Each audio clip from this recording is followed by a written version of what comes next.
Bejon Mishra, very quickly, if I can have you in again. Bejon Mishra. So, another aspect that has emerged out of this, one apart from the attitude, is also what Bhavish Aggarwal alleged Kunal Kamra did, and that was a paid tweet.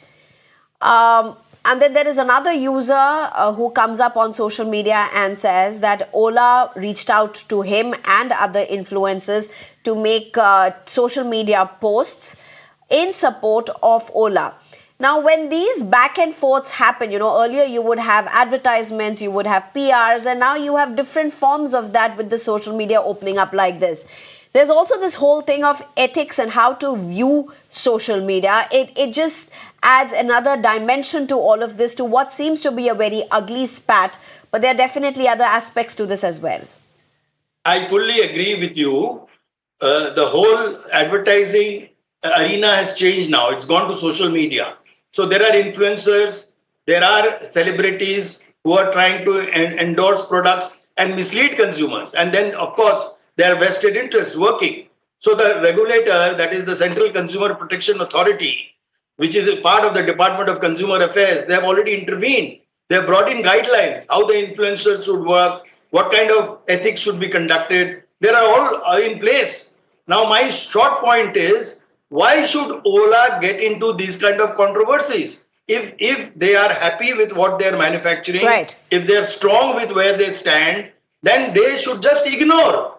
My contention is, instead of getting into these kind of controversies and creating a kind of a hype in terms of attracting the consumers into all these kind of misleading tweets and misleading informations, they should come out with facts and figures. They should also make sure that they are seen in a credible manner.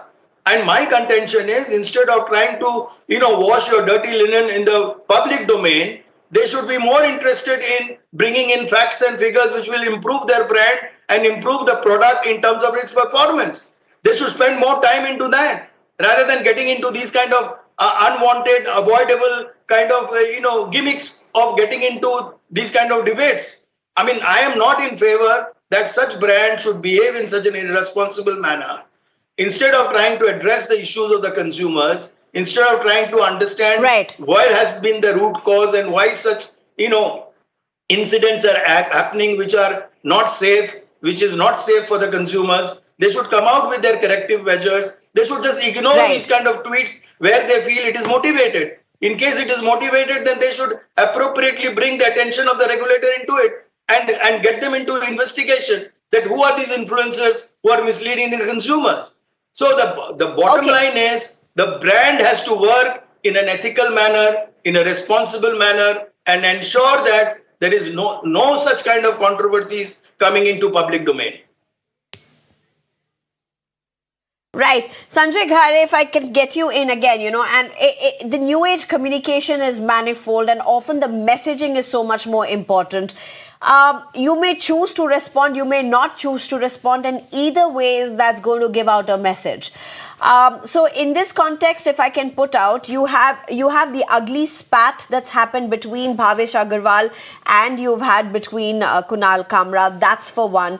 And then you obviously have an a response from Dipinder Goyal of the Zomato, who's been out there, who's gone out, done inspections apparently. He went to a mall in the uniform to do some deliveries, and then you have the mall respond to it. We're not taking sides here. But as it comes with communication is king, customer is king, so on and so forth. There are huge lessons to learn possibly from what's unfolded on the social media this time as well. Absolutely. And I think, if I look at this entire thing, what Kunal has said or what any influencer, wanted to say, there can be guidelines to do things, but you cannot really control. So in my opinion, when any such things comes out, against any brand, we as a public should not respond very instantly, because as a nature we cannot consider every wealth creator or every wealthy person is bad. I'm not saying him right or wrong. We can always look at facts, and if the facts are Ola has more complaints, so if we go by facts, is I think great. And secondly, any founder, any businessman should not respond like this. They can always respond with facts, figures, the complaints. There, it should go through the proper channel. A founder, Right. getting into ugly fight is again a very sad thing. Right. I think there are so many dimensions to this, but thank you very much, Sanjay Ghare, as well as Bejon Mishra, for joining us. It's unfortunate what's happened in the social media space, but the fact is, social media is extremely provocative at so many ends.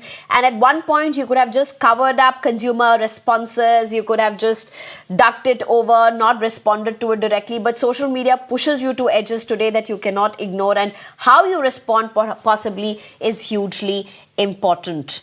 Thank you very much, both of you, for joining us and adding perspective.